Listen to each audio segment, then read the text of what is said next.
नमस्कार, मैं हूं आपके साथ प्रिया सिन्हा। हमारे खास प्रोग्राम का कहते हैं नरेंद्र मोदी में आज आपको सुनवाएंगे पीएम मोदी का वो ऐतिहासिक भाषण जो उन्होंने 19 फरवरी 2017 को उत्तर प्रदेश के फतेहपुर में दिया।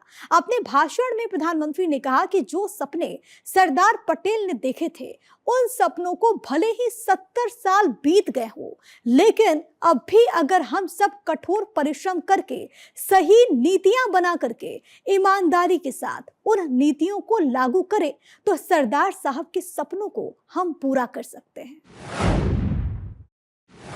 भाइयों बहनों, मैं सरदार वल्लभ भाई पटेल की भूमि से आ रहा हूं। मेरे देश के किसान भाइयों बहनों, इस देश में अनेक महापुरुषों को उत्तम से उत्तम श्रद्धांजलियां दी गई होगी, लेकिन शायद जो श्रद्धांजलि सरदार वल्लभ भाई पटेल को दी गई है, शायद ही दुनिया में किसी महापुरुष को ऐसी श्रद्धांजलि मिली होगी।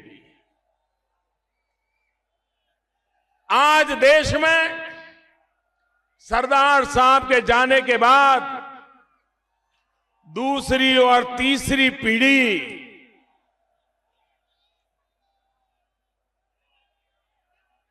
जीवन की मुख्य धारा में है। अधिकतम वो लोग हैं जिन्होंने सरदार साहब को देखा भी नहीं है। लेकिन भाइयों बहनों, हर हिंदुस्तानी एक बात जरूर कहता है कि काश आज सरदार पटेल जिंदा होते तो। कितनी बड़ी श्रद्धांजलि है। देश के लोग दूसरी बात भी कहते हैं। देश कहता है अच्छा होता अगर देश के पहले प्रधानमंत्री सरदार वल्लभ भाई पटेल होते तो देश की दिशा अलग होती। भाइयों बहनों, हिंदुस्तान के सामान्य मानवी के दिल में सरदार वल्लभ भाई पटेल के प्रति ये जो श्रद्धा का भाव है, वो हमें कर्तव्य की प्रेरणा भी देता है, जिम्मेवारी का एहसास कराता है। जो सपने सरदार पटेल ने देखे थे, उन सपनों को भले 70 साल बीत गए, लेकिन अब भी हम सब ने कठोर परिश्रम करके सही नीतियां बना करके ईमानदारी और नियत के साथ अगर उन नीतियों को लागू किया तो सरदार साहब के सपनों को हम पूरा कर सकते हैं। भाइयों बहनों,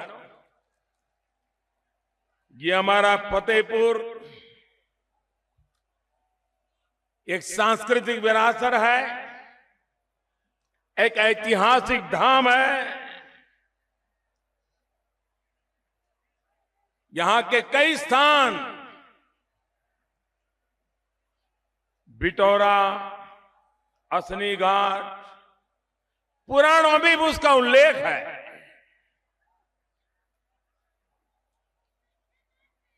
बिटौरा भृगु ऋषि की तपोस्थली माना जाता है।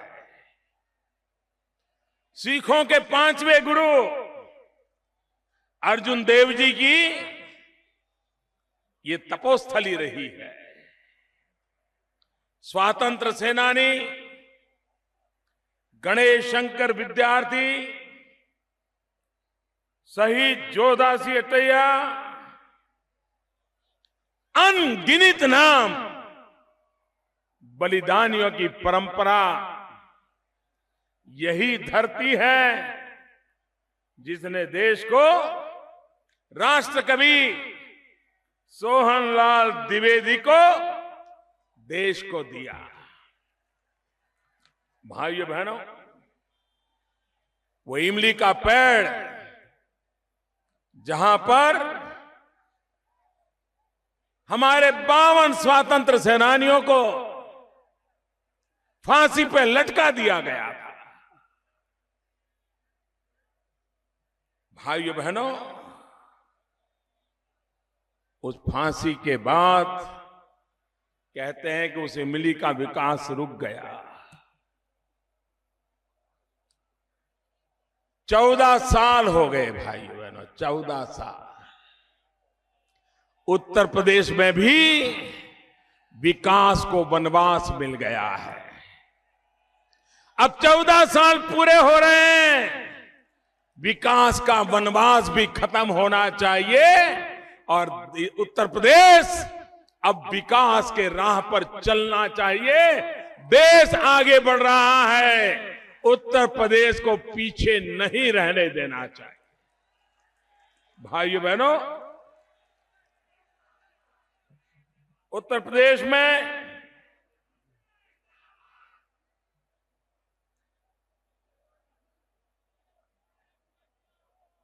चुनाव के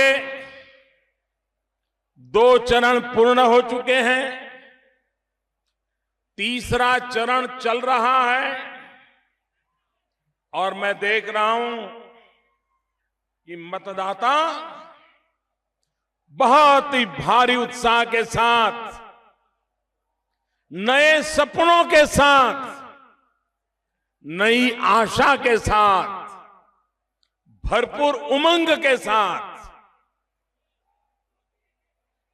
मतदान कर रहे हैं। पहले 2 चरण के संकेत जो मिले हैं, ये साफ बता रहे हैं कि भारतीय जनता पार्टी भारी बहुमत से उत्तर प्रदेश में विकास की गंगा बहाएगी।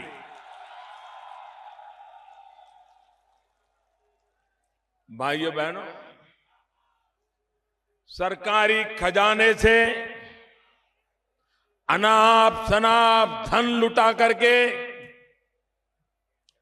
टीवी और अखबारों में छाए रहने का प्रयास करके जितना धन एडवर्टाइजमेंट में खर्च कर सकते हैं कर करके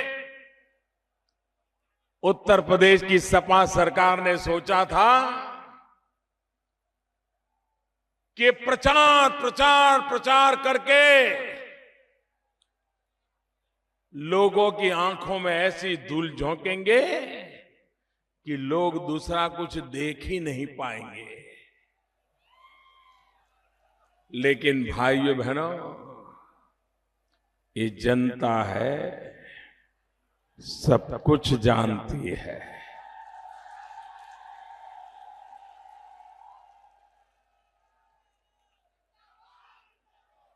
जनता बड़ी आसानी से दूध का दूध, पानी का पानी कर लेती है। आपके इरादे नेक है कि नहीं है, आपकी नीयत साफ है कि नहीं है, आपकी नीतियां ठीक है कि नहीं है, आपकी प्राथमिकताएं उचित है कि अनुचित, ये जनता जनार्दन भली भांति समझ लेती है।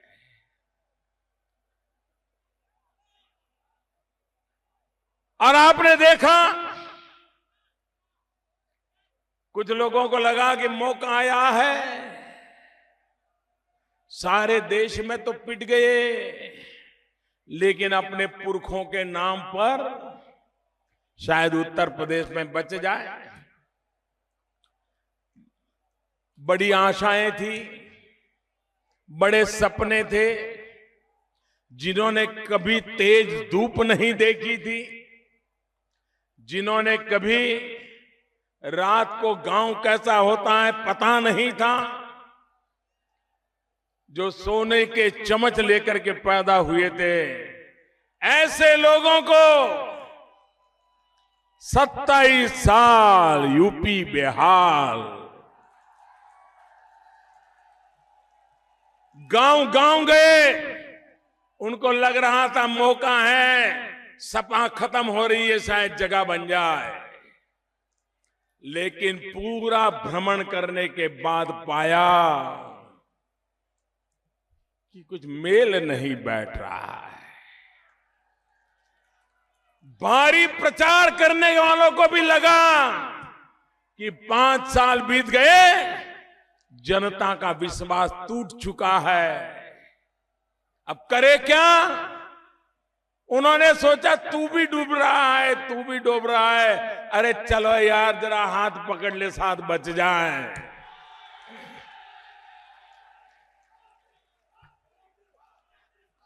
भाइयों बहनों, जब उन्होंने हाथ पकड़ा, गले लगे, लेकिन पहले ही दिन पता चला कि रास्ता बड़ा कठिन है। पहले ही दिन निकले थे रथ पर, तार के तार ऐसे लटक रहे थे, कांप रहे थे, कहीं करंट न लग जाए।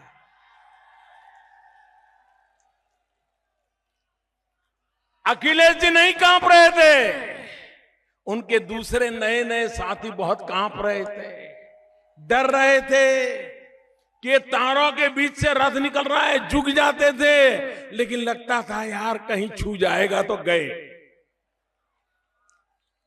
अखिलेश जी परेशान नहीं थे, क्योंकि उनको पता था तार है, बिजली कहां है।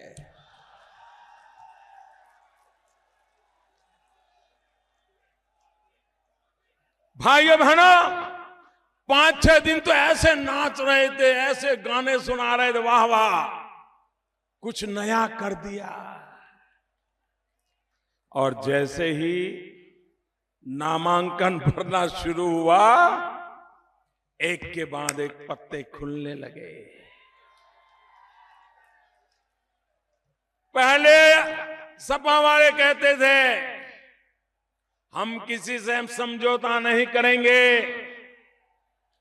2/3 बहुमत से पहले से ज्यादा सीट लेकर के आएंगे। थोड़े दिन के बाद वो बोलना बंद हो गया। बाद में वो कहने लगे अब हम 2 लोग मिल गए हैं तो हम भारी बहुमत से जीत करके आएंगे। लेकिन आज श्रीमान अखिलेश जी ने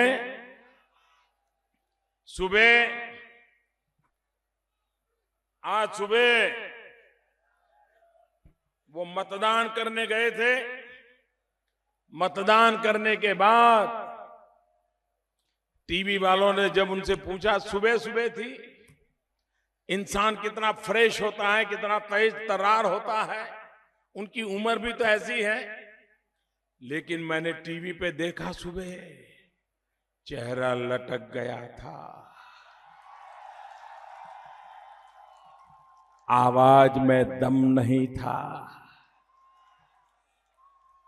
डरे हुए शब्द खोज रहे थे। आप देखना टीवी पे वो चल रहा था उनका, जैसे बाजी हार चुके हैं। बड़ी मुश्किल से बोले, बड़ी मुश्किल से। चुनाव के शुरू में अकेले जीतेंगे कहते थे, फिर कहते थे समझौता किया है इसलिए जीतेंगे। आज सुबह कह रहे थे हमारी पार्टी सबसे बड़ी पार्टी तो बनेगी।